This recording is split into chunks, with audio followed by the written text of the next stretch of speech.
us start our worship service for tonight. Mayong gabi sa tanan. Ibitin yung katapat, yung nasa front, good evening. Kamusta man ang ang inyong week? Okay na? Okay naman. So, this week is second week of March. March na ba? So before we begin, let us put ourselves in the presence of the Lord. Let us pray sa ating padata manindo as we open in prayer. Let us pray. Heavenly Father, we thank you, Lord, for gathering us together tonight, Lord. Thank you, Lord, for giving us this opportunity to worship you freely and joyfully. And as we begin this time of praise and worship, Lord, we ask that you prepare our hearts and our minds to focus on you alone. May our songs that we will be singing be pleasing to you, and may our worship come from sincere and grateful hearts, Lord. Remind us of your goodness, your love, and the salvation that we have through Jesus Christ.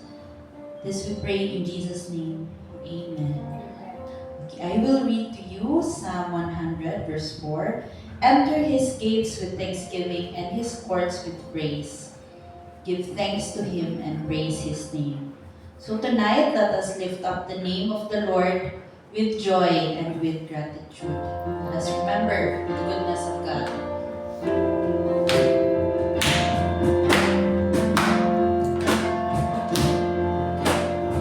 Lift his name.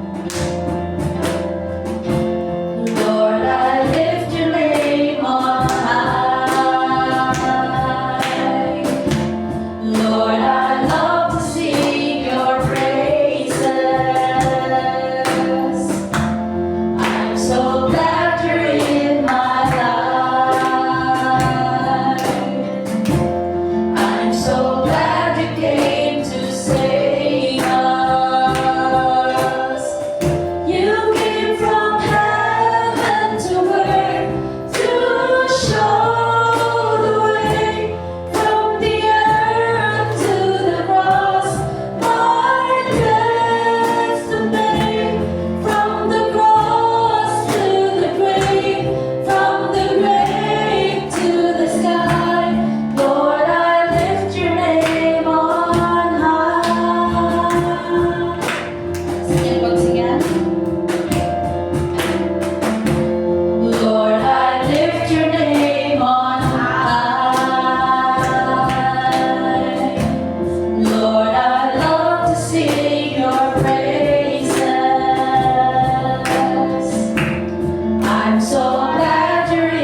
me to cry out to you, but you let me hear your voice calling me, and I'm forever grateful to you.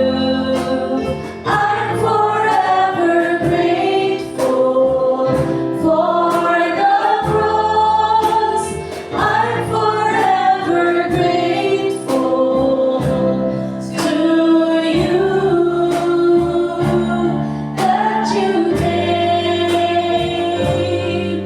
to seek and save the lost. I'm forever grateful to you. I'm forever grateful for the cross. I'm forever grateful to you that you came to seek and save the lost. As we continue in worship, let us remember that the Lord does not only want our songs, but He also desires our lives, our hearts, and our commitment to Him. So let us continue to surrender everything to Him as we sing this song.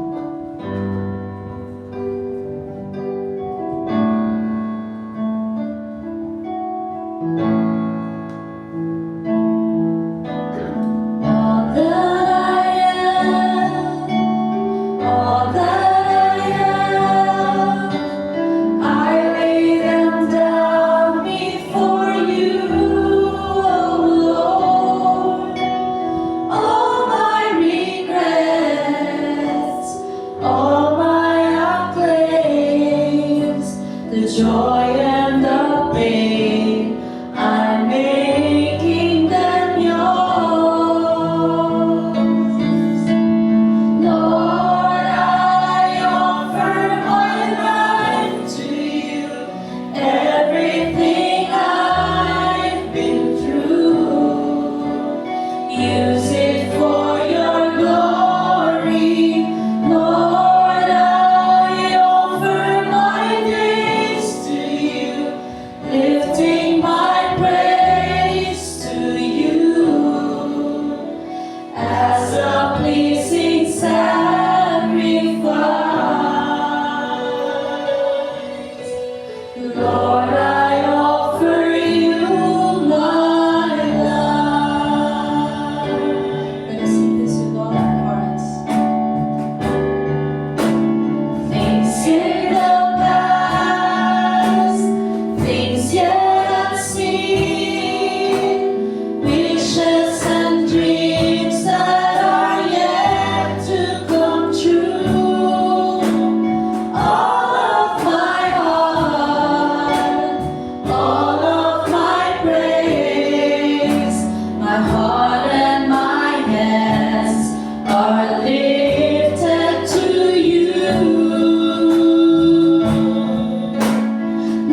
reminding us of your love, your sacrifice, and your faithfulness sa mga kinabuhi, Lord. And Lord, we offer our lives to you tonight, Lord. Tanan na mo, ginaplano, mga desire, and everything that we are, Lord. Help us to live in a way that honor and glorify you, Lord. Guide us, strengthen us, and help us remain faithful to you in everything that we do. We give you, Lord, all the glory, all the honor, and all the praise. In Jesus' mighty name we pray. Amen. Pwede na maglingkod mo.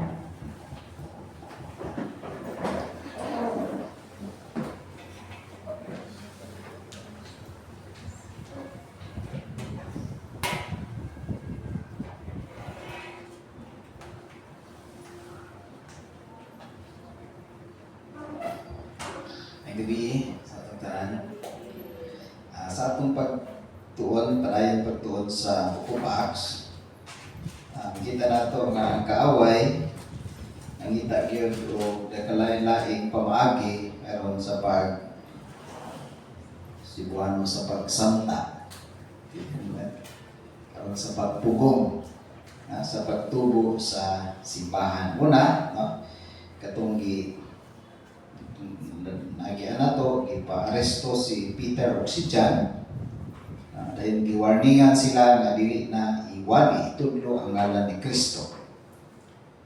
Wala man to ni epekto, iyahang gitintal si Ananias o si Sapphira nga mamutlot, mamakat, aron ma-compromise ang integrity sa church. Huwag yapon to mag-work. So, gamit na po og laing pamaagi sa Satanas, no?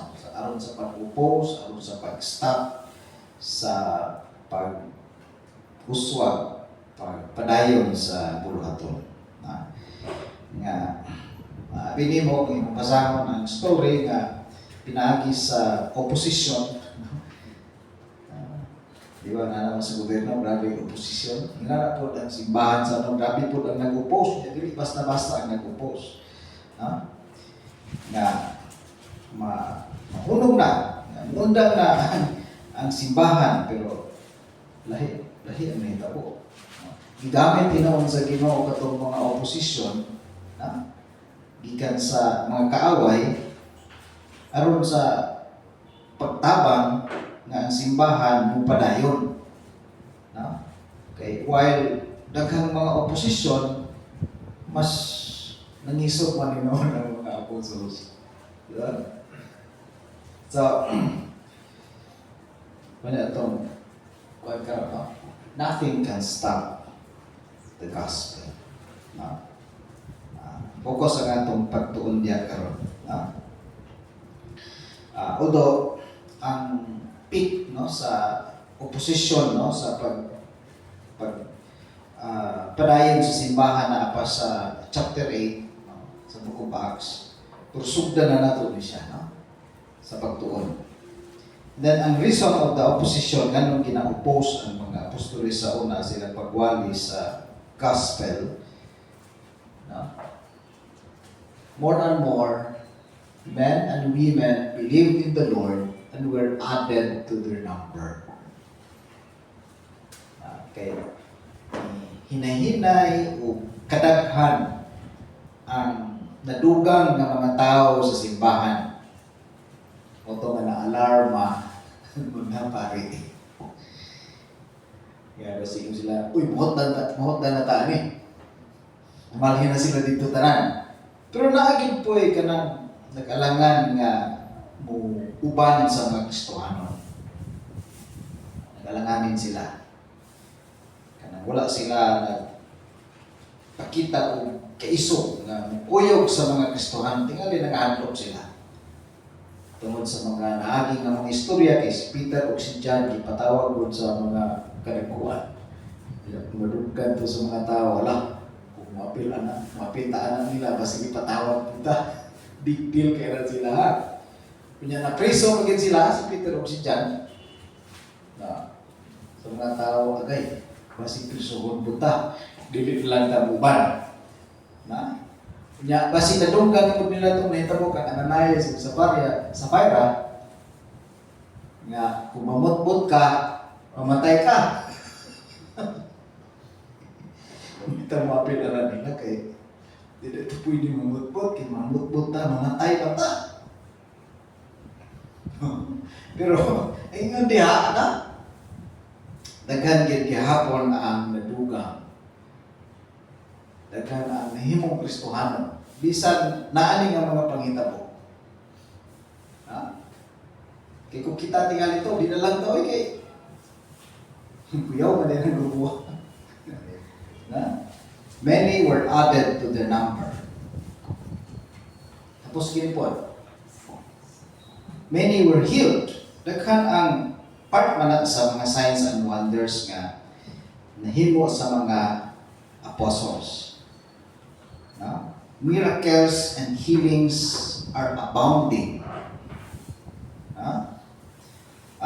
Gani ingon diha kung basa ko, no? As a result, people brought the sick into the streets and laid them on beds and mats, so that at least Peter's shadow might fall on some of them as he passed by.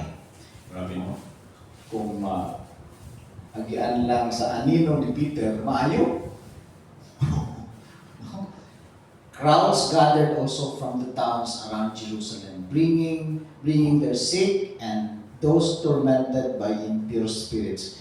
And all of them, take note, all of them were healed. So, sa may nahimong resulta na daghan ang nahimong Kristohanon, kunya daghan ang mga naayo. Tungod ani, suppose na naghan sila, pero tungod ani, pagdaghan sa mga tao na dugang sa simbahan at mga milagro na imo sa mga apostoles, kasi nito po, gi-aresto ang mga disipulo.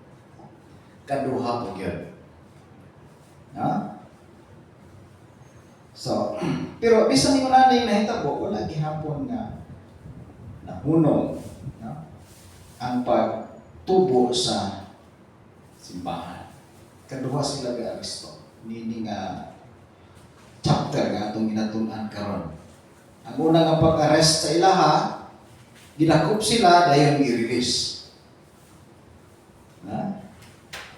Ginakop sila sa mga Sadducees, pero overnight na sila kay i-release sila.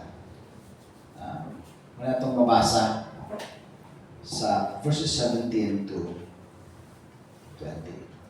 Then the high priest and all his associates who were members of the party of the Sadducees were filled with jealousy.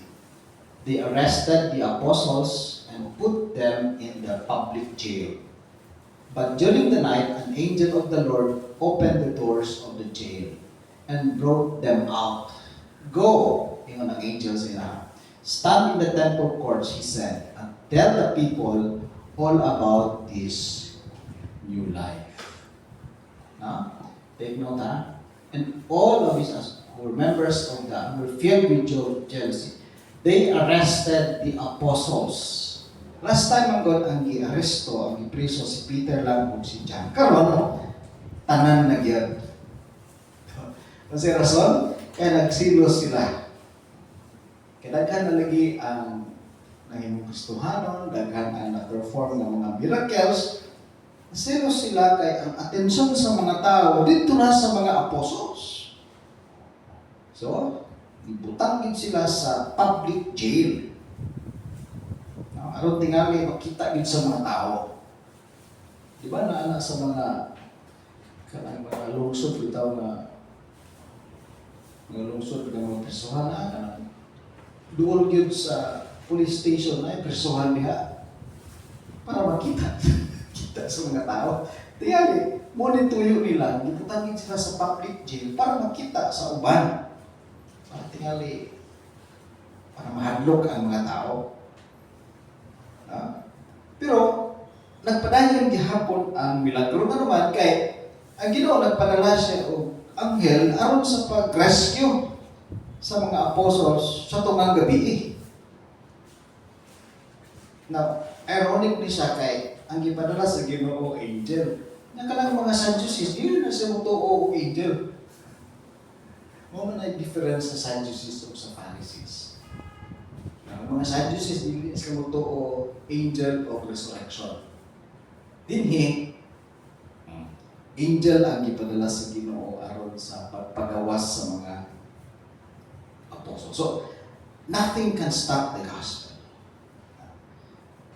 Bisan ang prisuhan, guarded nga prisuhan, okay, anghel man, oblihan man sa anghel ang prisuhan.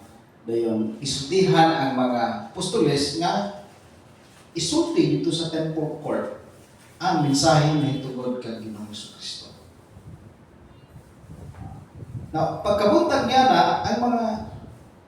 ang Sanhedrin, abot pa sa mga ang council, na din na ang mga religious leaders, mga labawang pare, ang mga magtutudlo sa balaod, na pagkabuntag niya na, ilang ipatuan katong mga apostoles na napreso.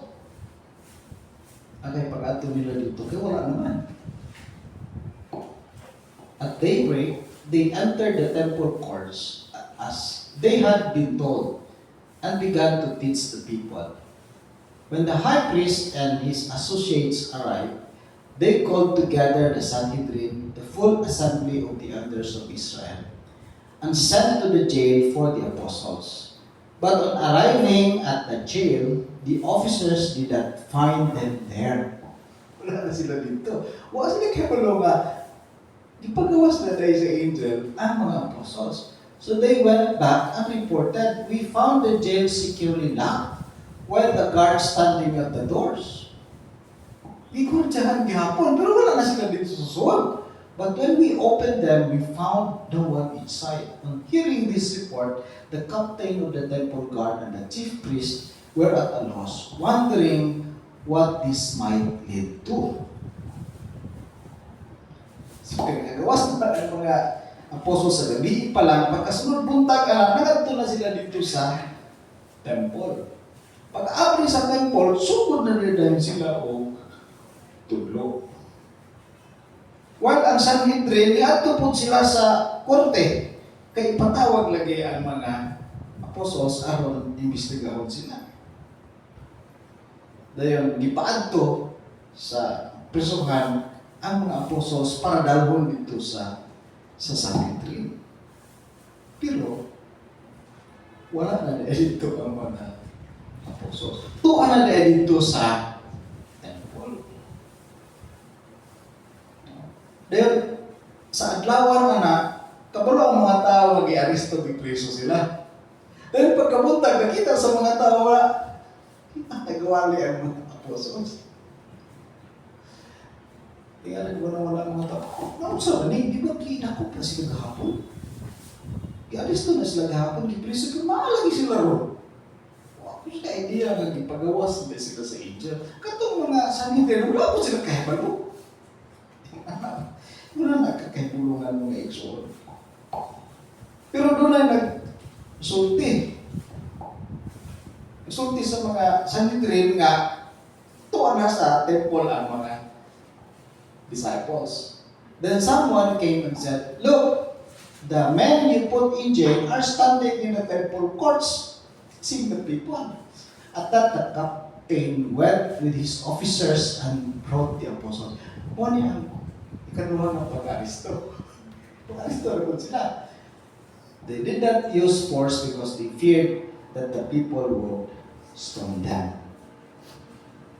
So, aristo na po sila for the second time. No, kita niyo sa book of Acts po nga aristo, priso, kuwas, aristo na po. Pero wag yung kayo mabasa sa Acts, book of Acts nga nag-resist, sukol ba ang mga apostles sa pag-aristo kanila. Ano kahapon? Di pareha itong time bitaw ni katong i-aristo ko si Jesus nga sige mo ni Peter gani bunot siya og espada yang gitigbas tong isa ka servant sa high priest. Kasi nito ko gani sa dalunggan putol.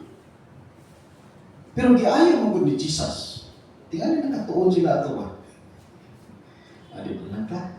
Kay ayuhon mo nga po ni Jesus.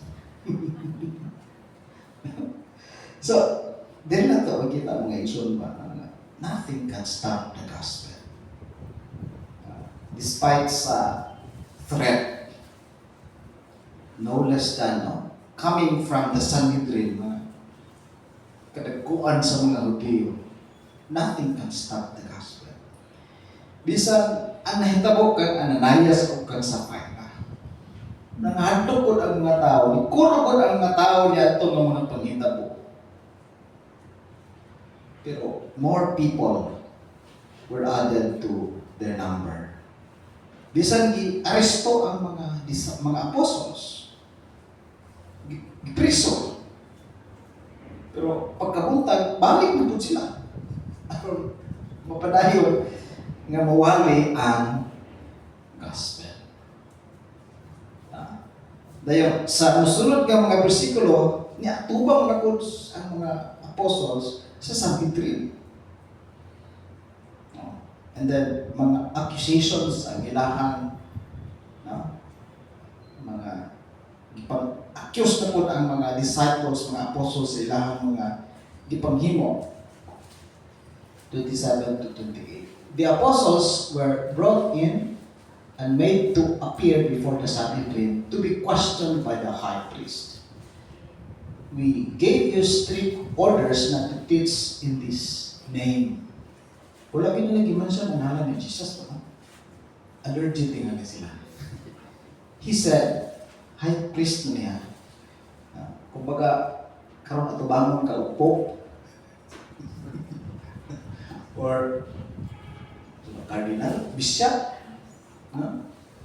yet you have filled Jerusalem with your teaching. Kanang nalukop na nila ang Jerusalem sa pagtudlo ng tawag kay Jesus, and are determined to make us guilty of this man's blood. Wala ka nila tumansin ang ngalan ni Jesus. Kinsa ginaratan nila niya, this man's blood? Jesus. No?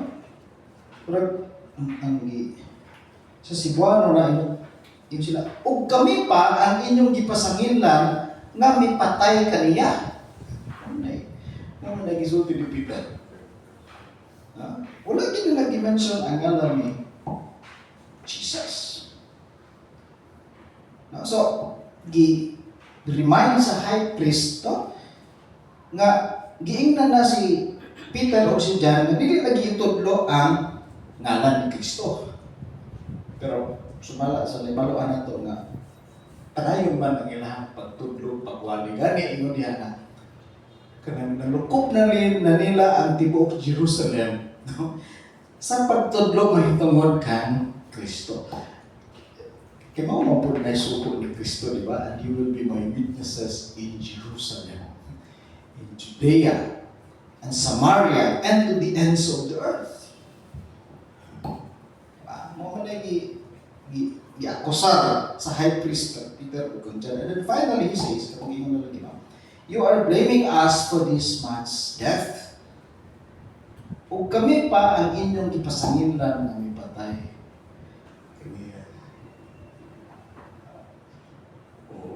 Tanaw mo sa story, maugid ba na ang ilang giingon sa kang Pilato. Ito bitawang pag-arrest, pag-atubang ni Jesus sa pagpaatubang nila kang Jesus sa kang Pilato.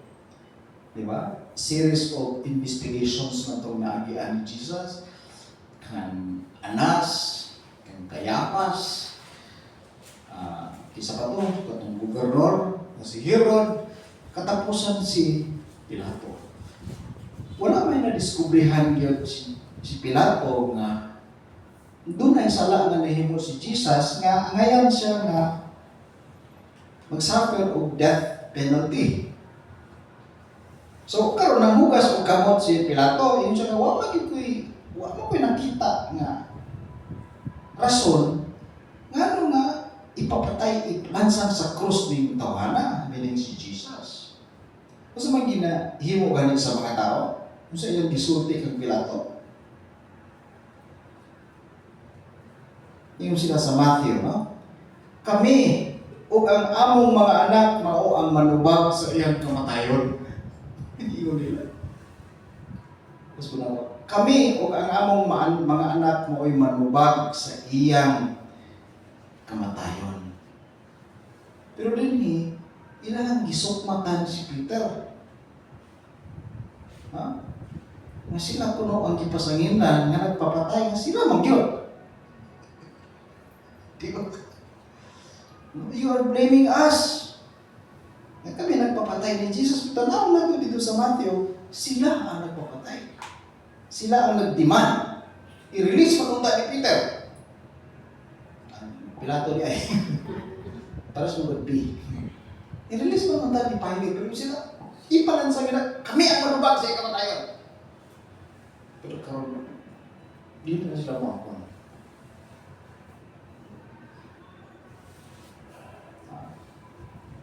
muna nahimo nga dialogue ang conversation between ang high priest o kini si Peter nga mo'y nag-act as representative sa mga apostles.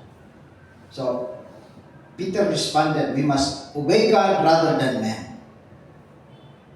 Mo niya ang pirmi ginatubag ni Peter no? Sa mga mag-investigate sa iya. Muna ang sugo sa Ginoo sa amo. Muna ang itudlo sa amo nga iiwali ang maayong balita ang ngalan ni Ginoong Jesucristo. So, ngarana no?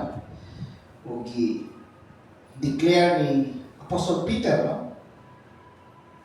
Gani iyahan wali ang maayong balita ang gikinahanglan nga dapat sila mag-repent, mga pasaylo. Imagine mo si Peter ba, no? Katubang siya, bishop. Yan, giwalihan. Kung sa ato, ito, oportunidad na himong ganito, no? Ipatawag sa high priest, i-investigate, pero pinaagi niya ito, nakachansa si Apostle Peter, nga walihan, nga mawali ang maayong balita at tubangan sa high priest. So, pagkadungog sa high priest o sa iyang mga kauban sa gisulti ni Peter, na sa man ang ilahang reaksyon. Sa pagkadungog niini sa mga membro sa korte, sa mga Hudyo, sa man ilang gibati, nasuko gayon. Gusto ka rin pasabot ng butangan o gayon. Nasuko gayon sila kung gusto nilang patyon ang mga apostoles. Now, karon sa ilang grupo, katong sa korte, isa niya sa kaparesiyo ang ngalan si Gamaliel. Magtutudlo ni siya sa balaod o respetado. Yang gihimo, aron makalma, aron matambagan niya itong aso-aso na high priest o itong mga kauban, yang ipagawas ang mga apostoles. Kaya doon na siya isulti sa iyang mga kauban. Kaya man of wisdom ang si Gamaliel. Muna ang teacher po niya sa Paul. Liter ko na ito na siyang natunan. Muna ang isulti ni Gamaliel para makalma ba ang mga tingsukuan ng high priest o mga uban ng mga pare. Sige, apel mo basa. Pasagdi na lamang kining mga tawhana o ang mga apostoles. Ug ayaw sila tagda. Tungod kay kung ang ilang ginahimo o gitudlo gikan lamang sa tao, mawala lamang usab kini. Apan kung kini gikan sa Dios, dili nato sila punggan. Dili lang kana. Basin kung mahitabo pa hinuon nga kita makig-away sa Dios. Busa gituman sa korte sa mga Hudyo ang tambag ni Gamaliel. Tinod kay ang isulti no? Sige lang, sakto na ito sila kay kung kanang ilang gitudlo, tawhanon na siya, mahunong na, mawala na siya, mahanaw na. Pero kung ika na si Ginoo, patay pa. Kita ay malupa. Mayo kayo nituo po sila kang Gamaliel. Sunod nila ang suggestion ni Gamaliel. Pagkahuman na ipatawag nila pag-usap ang mga apostoles, verse 40, o ipanglatino. Sukod din yapon. Pagkahuman, gimanduan nila sila na dili na gayon magtudlo pa may tungod kang Hesus. O gibuhian nila sila. O gibuhian lagi pero ipanglatigusa. Kuya ba yung latigusa ang panahon kay doon na gina siya ano ba? Kung kapila, di ba? Number of ashes, di ba? Kisa nakaagi na. Ang Kastila, di ba kuya? Ang Kastila. Yan, 39 doon na. Hindi pa gini 40. Ano 39? 1, 2, kaya Kastila na. Yun na, no? Ipagawas to, pero ipang matigosa. Grabe. Karon, ano may response sa mga apostol sa persecution ni ilang dawat? Yung kita to, uli, di uli. Balik. Tiyaw mo, dilatigo. Niya balik pa ka. Sa ang mga apostoles, undang ta. Mga atos ng tani.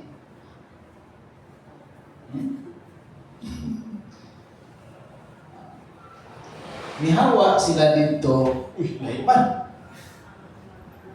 Itong masawa, gusto na ito basa. Mihawa sila nga malipayon ang mga apostoles. Tungod kay gihatagan sila sa Dios og pribilehiyo nga mag-antos alang sa ngalan ni Jesus. Tagbidutan sa ilang reaksyon. Malipayon man Hinoon. Dili man bukat ang mga abaga. Nga malipayon sila tungod kay gihatagan sila sa Dios og pribilehiyo nga mag-antos alang sa ngalan ni Jesus. Kaya bitang mag-antos man lang ka, katong tinuray ng pag-antos, di ka nag-antos ka, tungod ka naghimog kang sala, nag-antos tungod ka, pataka lang ka, o desisyon sa imong kinabuhi, o nada na ng pag-antos. Kato ilaha kay, nag-antos sila tungod sa ilang pag-kristohanan, muna yung nindot ng pag-antos. Nag-iisip nila to, naggikan sa Ginoo. Muna ka malipayon sila. Naman siya, tingali ito dito, Philips sa una ka. Kung nag-antos ka sa imong pagkakristohanon, buti pa sa kot ang tinuuray ka ng imong pagkakristohanon. Diba? Naamay nag-upos sa imuha.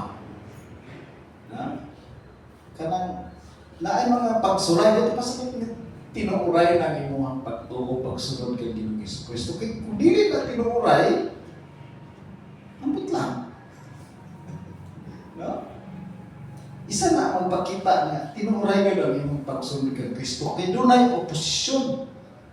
Doon ay mga trials. Mo man na-experience yun sa mga apostles o sa mga early Christians. Ganun hasip sila sa mga, intindihan mo nun, kasabot mo ng hasip. Kanang gina-oppose din sila ba? Kanang wala kang giganahay sa ilang otoridad ba? Kaya tinuray din sila nagasunod kay Jesus pa. Kung sa'y gihimo ni Jesus katong nato sa Palestine, mo pa ginahimo sa mga Kristohano, di ba suko sila kay Jesus? So suko po sila sa mga followers. Pribilehiyo nga mag-antos alam ni Jesus. Mo nigi sulti po ni Jesus sa Matthew sa Sermon on the Mount. Ano siya? Ito basahan. Bulahan kamo kung tungod sa inyong pagsunod kanako, tamayon kamo. Ano ang tamayon? Kanang tinamay. Nanasin mo sa kananan. Tinamay. Saan ang gitamay? di underestimate. Kanang ginapaubos. Kabus ug timawa, tinamay. Kita pa. Pero yun diya, bulahan ka mo. Dili lang tamayon, lutuson. Ano sa mga nang mahimong bulahan ang lutuson nga may persecute. Sa ato na, sa kalibutan na ang lutuson pa, pasabot malas ang kinabuhi. Pero kung Kristohanon ka, tinod Kristohanon bulahan ka. O butang-butangan sa tanang matang sa kadaugan. Mausap kini ang ilang gibuhat kaniadto sa mga propeta. Rejoicing in suffering. Wow. Kita, please, maka-rejoice ba tayo sa suffering? Ano naman ito ba?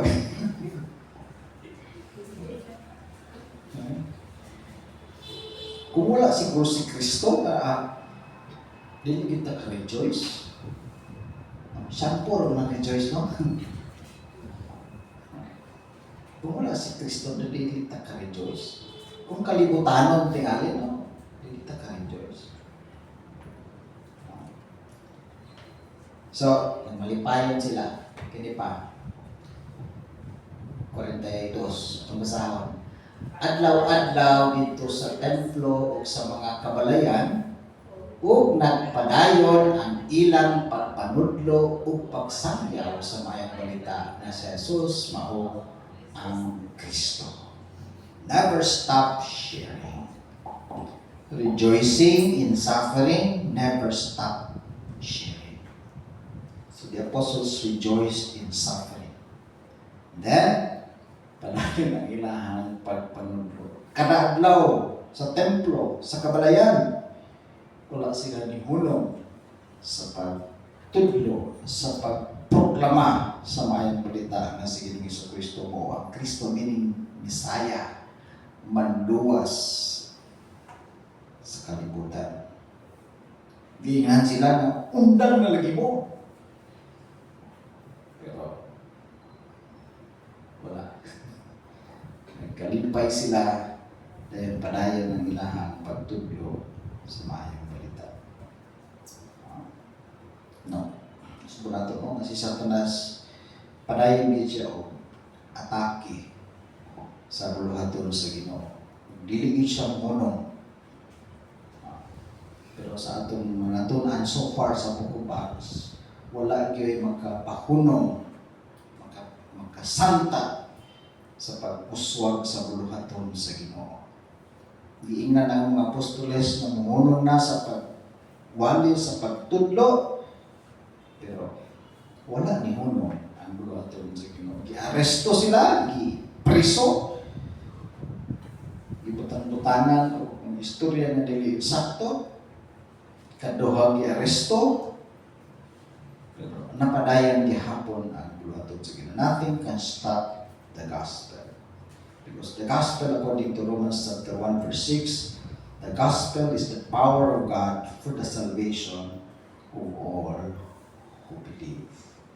Nothing can stop the gospel. Parehas po di mga igsoon sa giingon ni Jesucristo sa Matthew chapter 18 verse 16, and I will build my church, and all the powers of hell will not conquer it. I will build my church, and all the powers of hell will not conquer it. Isang sa may buhato ni Satanas. Sa una pang panahon hangtod karon, sa una false teachers, persecution. Hangtod karon pero dili gyud siya mulampos nga naman. Because the church that Jesus built is a strong church. No one and nothing in this world will prevail against the church that Jesus built. Kung padayon yun kini sa pag-uswag, bisan pag mga pagsulay, katalagman mo abot, ang simbahan, ipatukod di kini Jesucristo, magpadayon, magpulog. Padayon ang iyang buluhaton, magpadayon ang simbahan nga iyahan, ipatukod. tungod kay buhi ang simbahan nga iyang gipatukod ug magpadayon kini hangtod sa kantor. Pahinom dumi sa ato mga igsoon kay we are part of, di ba, the church that Jesus built. Okay, na? Totoo, sumusunod man ta ni Kristo. So kabahin ta na, sa iyang pamilya, sa iyang gingharian. Pahinom dumi sa ato mga igsoon nga kung naabitaw tadiha kang Kristo. Tinuray na naakit ariya kang Kristo, nagatuman sa iyang kabubuton, dili ta madala sa mga pagsulay. Amen ba? Grabe na bang pagsulay sa kalibutan karon? Ang presyo sa krudo kay depende kung asa ka nga magpatubig. Na 95, na 80, na 74. Nyawata ka wala kung kanus mo undang. Dili mo undang ang mga panghitabo din sa kalibutan nga dili pabor sa ato, no? Patagkabalo kung unsa na po yung mahitabo sa unahan. Muna importante mong igsuon nga ligunon nato ang ating pagtuo diha sa Ginoo. Terrible kay mahitabo sa mga apostoles ang ilang naagyan sa ina. Pero nganong nagpabilin sila silang pagtuo diha sa Ginoo? Nganong nagpabilin nga ligon ang ilang pagtuo? Nganong nga nakapadayon sila pag-alagad bisan pa og wala palibutan sila og naglain-lain nga mga problema. Himo nila to dili pinaagi og tungod sa ilang puso. Dili pinaagi sa Ginoo nga naghatag sa ila og kahom, kaisog, ug inubanan pod sa pagsunod o pagtuman sa pagbuton sa Ginoo sa ilang kinabuhi.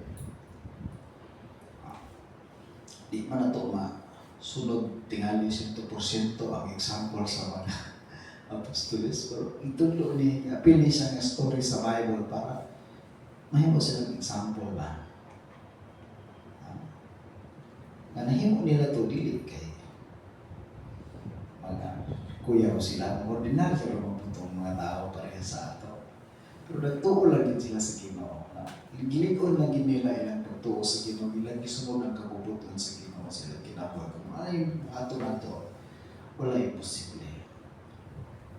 Kablagan ang tata sa Ginoo mga igsoon nga nagasunod, nagatuman sa kabubuton sa Ginoo. Padayon ang atong pag-alagad diyan sa Ginoo. Usahay ma-discourage tingali ta. Usahay madala kita sa mga panghitabo sa kalibutan, pamalakat ta. Pero salamat sa Ginoo kay naa siya nga magauban ka nato hangtod sa kanto. Dilitan niya biyaan, dilitan niya pasagdan. Salamat Ginoo sa hatag nimo kanamo nining istorya may tungod sa mga apostoles o sa mga unang Kristohanon. Naglain-lain ng mga pagsulay, problema ilang nagian tungod sa ilang pagsunod ng Ginoong Kristo, pero kalagpasan nila to tanan. Tungod kay na ikaw nga nag-uban kanila o ilahapot nga giligon ng ilahang pagtuo diya nimo, ilahang gisunod, tuman ng imong mga kasubuan. Salamat Lord sa ilahang example. Kami din sa kalibutan nato yung mga problema nga among maagian, mga sitwasyon na malisod. Pero Lord, pinagi sa imong tabang, sa imong presensya, sa imong grasya, sa imong gugma, amo po nga malampasan Ginoo. Inubanan sa among pagtuo, among pagsunod sa imong kabubuton, amo po nga malampasan ang mga problema, mga malisod nga mga sitwasyon Ginoo nga among maagian. Salamat sa ilang example, Lord. Hinawad nga imo kaming makaplagan nga nagapadayon sa pagpangalagad kanimo. O amo nga paningkamutan nga mulig-on mutubo ang among pagtuo kay balodyan kanimo. Panalangin ni Lord sa among kasing-kasing kining mensahe nga among dunggan na batihan karon bubili. Kini ang pag-ampo sa ngalan ni Jesus. Atong ah, spend time kita o prayer no, sa ah, people group sa Indonesia di siya Komodo. Komodos live in an island made famous by the huge and deadly Komodo dragon. Tourism once provided the main source of revenue for the island, but it has decreased as people have become more aware of the dangers of Komodo dragons, which have killed both people and livestock. Komodo National Park is on the island, and tourism was once the island's main source of revenue. However, rumors of park closures and increased awareness of the dangers posed by Komodo dragons have limited tourism to only the most adventurous visitors. Kasi pwede mahanlok mo. Dragon, mubuga o na, tinuro mo buga. Chinese, di ba? Sa leader na. They are Muslim, but they also retain pre-Islamic beliefs. Translation of the Bible into Komodo is underway. Gamay ra sila no? Global population. Gamay ra, uy. So sa Indonesia di siya. Tanawan ninyo ang percentage sa Christian adherent o evangelical pertigate. Mga unreached people group ini sila. Less than 1 in 1,000 is a Christian, making them a frontier people group. They will need to hear the gospel from outsiders whom they might not trust. Siyempre kung ang mag-share sa gospel ikan sa gawas, magduda na sila. So, muli siya ang mga apuan na ito. No? Pray for a complete and accurate translation of the New Testament into Komodo. Ask God to soften the hearts of Komodo family leaders to the gospel and to draw entire families to Himself. Ask God to send disciple makers to the Komodo and to direct them to persons of peace among the Komodo. Pray for God's blessing, strengthening, and healing of Komodo families and communities through the abundant life Jesus offers to all who call on His name. First time na ito na lugan, nabasahan, kininga people. Pero let us continue to be part of the work of the Lord. Kay apil man ni sila sa gihimo ni Jesus sa cross. Tanan man.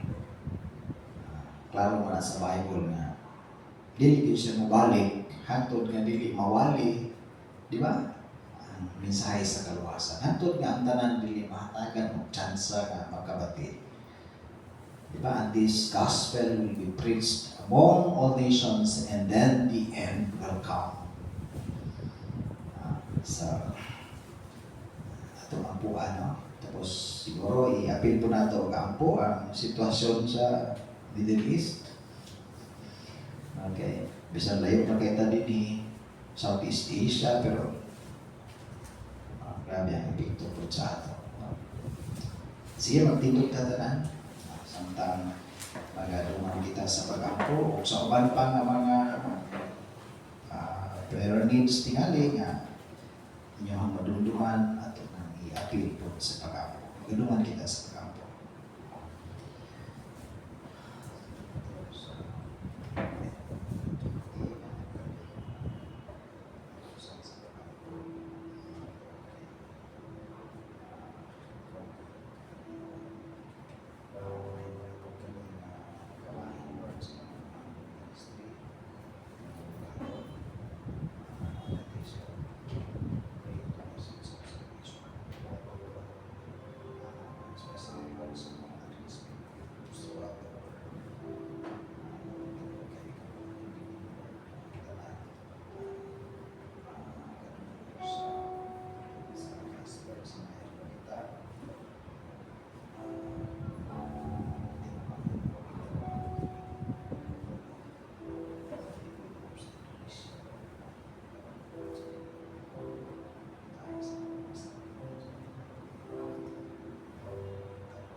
Salamat Lord sa makausap pa sa oportunidad ng imong gihatag ka namo karon gabi aron maka hiusan ako kami sa pag-ampo. Na mahimo kaming kabahin, mahimo kaming part ginawa sa imong buluhaton. Imong buluhaton may tungod sa pagsangyaw, pag-reach out sa mga tao, mga people group na pinagyod ang mga unreached people group. Lord, aron hatagan o oportunidad na makadungog sa mensahe sa kaluwasan. Salamat po Lord kay karong gabi magkahiusap kami sa pagtugyan sa pagampo sa tanan nga sa mga panghitabo sa kalibutan Ginoo na pinagyod kining panghitabo karon nga nakahatag og epekto dakong epekto kanamo Ginoo og epekto sa kabuong kalibutan.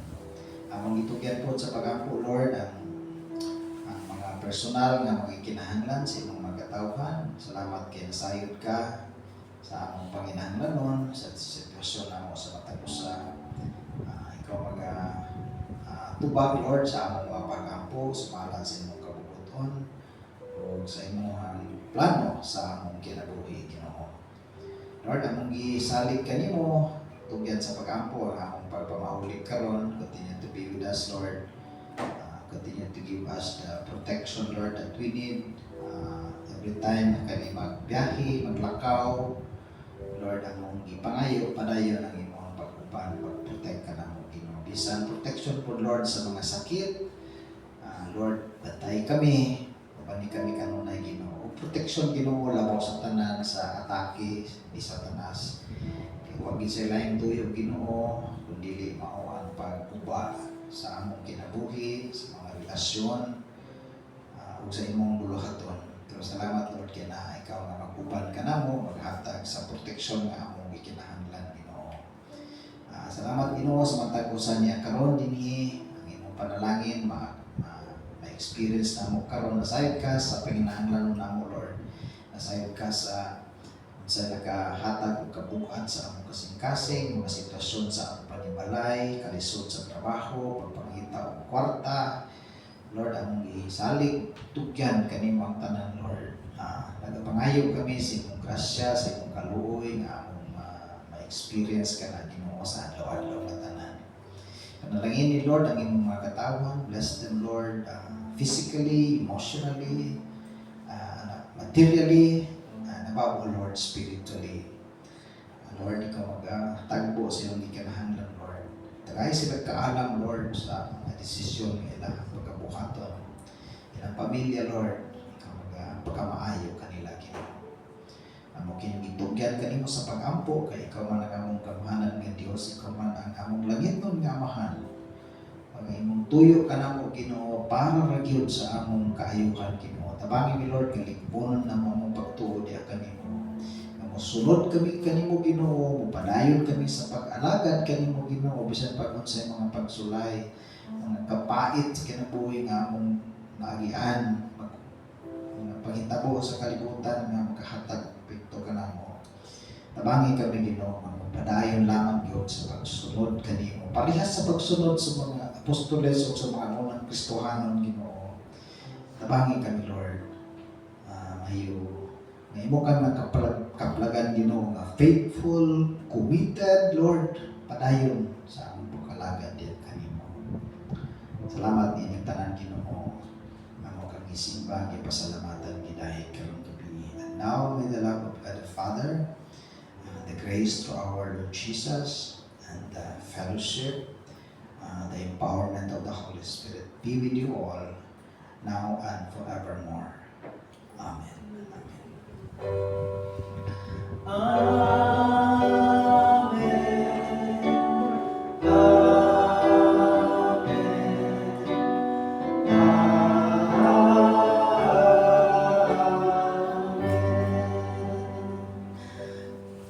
May gabi sa